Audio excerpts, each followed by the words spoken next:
दोस्तों, आखिर 29 नवंबर 2010 को राजीव दीक्षित जी के साथ ऐसा क्या हुआ था जिससे उन्हें इस दुनिया से नाता तोड़ना पड़ा।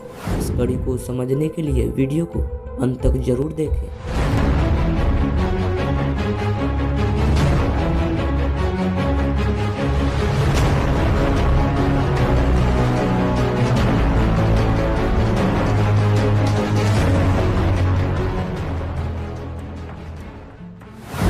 दोस्तों, आप राजीव दीक्षित जी को तो जानते ही होंगे। वह एक ऐसे इंसान थे जिसकी जरूरत भारत को इस समय सबसे अधिक है, क्योंकि यही वह इंसान थे जो कि सच्चाई पर भरोसा और बिना किसी डर के बुराइयों के खिलाफ जोरदार आवाज उठाने की हिम्मत रखते थे। वह जो भी जानकारी अपने स्पीच के जरिए जनता को देते थे, वह पूरी तरह से सबूतों और तथ्यों पर आधारित होती थी, और इसी वजह से उन्हें कोई भी गलत साबित नहीं कर पाता था। तो दोस्तों, इस वीडियो में राजीव दीक्षित जी के मौत के पीछे की पूरी जानकारी दी जाएगी कि किस तरह कुछ देशद्रोहियों ने लालच में आकर यह महान पुरुष को हम लोगों से अलग कर दिया। दोस्तों, इस कहानी की शुरुआत होती है 30 नवंबर 1967 से। यूपी के अलीगढ़ में राधेश्याम दीक्षित और मिथिलेश कुमारी के घर एक बच्चा पैदा हुआ जिसे उन्होंने राजीव नाम दिया।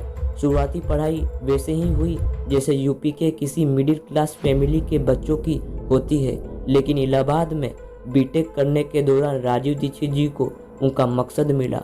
यहाँ अपने टीचर्स और कुछ साथियों के साथ राजीव दीक्षित जी ने आज़ादी बचाओ आंदोलन शुरू किया।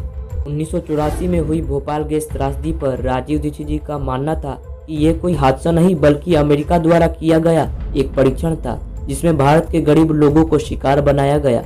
राजीव दीक्षित जी की लंबे समय तक इस हादसे के जिम्मेदार कंपनी यूनियन कार्बाइड के खिलाफ प्रदर्शन करते रहे। राजीव दीक्षित के मुताबिक यूनिलीवर कंपनी का नाम बदलकर हिंदुस्तान लीवर इसलिए रखा गया ताकि भारतीयों को बेवकूफ बनाया जा सके। नए नाम की वजह से भारतीयों को लगेगा कि ये एक भारतीय कंपनी है और वो इसका सामान खरीदने में हिचकेंगे नहीं।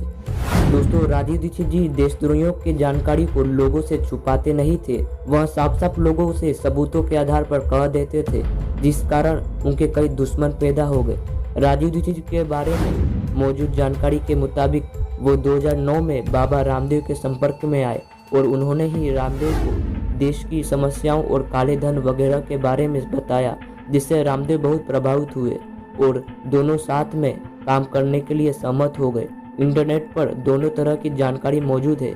राजीव के समर्थक दावा करते हैं कि 2009 में भारत स्वाभिमान आंदोलन उन्होंने शुरू किया, जबकि रामदेव के समर्थक इसे उनकी विरुद्ध मानते हैं। भारत स्वाभिमान आंदोलन शुरू करने के दौरान राजीव दीक्षित और रामदेव ने शपथ ली थी कि हम भारत को विश्व शक्ति देश बनाएंगे, हम भारत को पूरी तरह से स्वदेशी बनाएंगे और बुद्धिमान ईमानदार लोगों को जोड़कर देश के विकास में लाएंगे। इस आंदोलन के तहत राजीव दीक्षित जी और रामदेव ने योजना बनाई कि लोगों को अपने साथ जोड़ने के बाद 2014 में वो देश के सामने अच्छे लोगों की एक नई पार्टी का विकल्प रखेंगे और लोकसभा चुनाव में दावेदारी पेश करेंगे। नवंबर के आखिरी सप्ताह में राजीव दीक्षित छत्तीसगढ़ दौरे पर थे, जहां उन्होंने अलग अलग जगहों पर व्याख्यान देने थे। 26 से 29 नवंबर तक अलग अलग जगह व्याख्यान के बाद जब 30 नवंबर को वो भिलाई पहुंचे तो वहां उनकी तबीयत खराब हो गई। दिल का दौरा पड़ने पर उन्हें भिलाई के सरकारी हॉस्पिटल में भर्ती कराया गया और फिर वहां से अपोलो BSR हॉस्पिटल शिफ्ट किया गया, जहां डॉक्टरों ने उन्हें हेड डिक्लेयर कर दिया। इस दौरान राजीव दीक्षित के साथ मौजूद लोगों और डॉक्टर्स का दावा है कि वो लगातार एलोपैथी इलाज के लिए मना कर रहे थे। राजीव दीक्षित के साथ के लोगों ने बाबा रामदेव पर सनसनी आरोप लगाए गए, जिससे रामदेव साफ इनकार करते हैं। ये सभी जानते हैं कि जब फार्मेलिन शरीर के अंदर इंजेक्ट किया जाता है उससे बॉडी का रंग बदलता है। रामदेव के मुताबिक उस दिन इनकी राजीव दीक्षित से बात भी हुई थी और उन्होंने राजीव दीक्षित से कहा था कि परेशानी ज्यादा है, ऐसे में उन्हें एलोपैथी इलाज ले लेना चाहिए, लेकिन राजीव भाई नहीं माने। कई दिनों की गहमागहमी के बाद आखिरकार मामला थम गया। हालांकि राजीव के समर्थकों का दावा है कि मौत के बाद राजीव की बॉडी नीली पड़ गई थी। ऐसा लग रहा था कि जैसे उन्हें जहर दिया गया हो। उनके समर्थकों ने पोस्टमार्टम कराए जाने की भी जिद की, लेकिन उनकी नहीं सुनी गई। राजीव दीक्षित जी की बॉडी को वर्धा लाने के बजाय हरिद्वार में रामदेव के पतंजलि आश्रम ले जाया गया और वहीं उनकी अंत्येष्टि कर दी गई।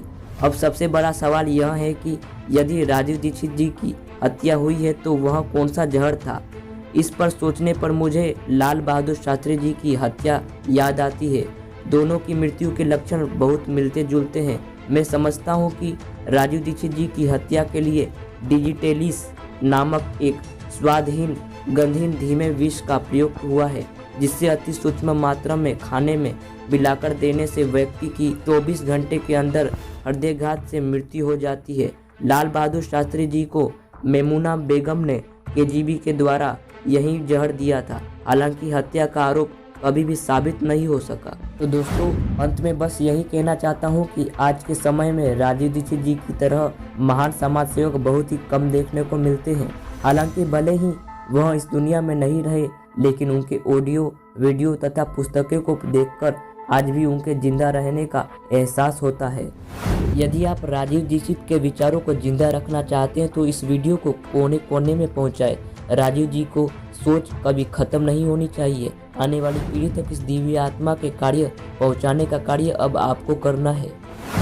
तिरंगे के साए में कटाए जो सर है, वो बलिदान वीर जन्मों जन्मों अमर है।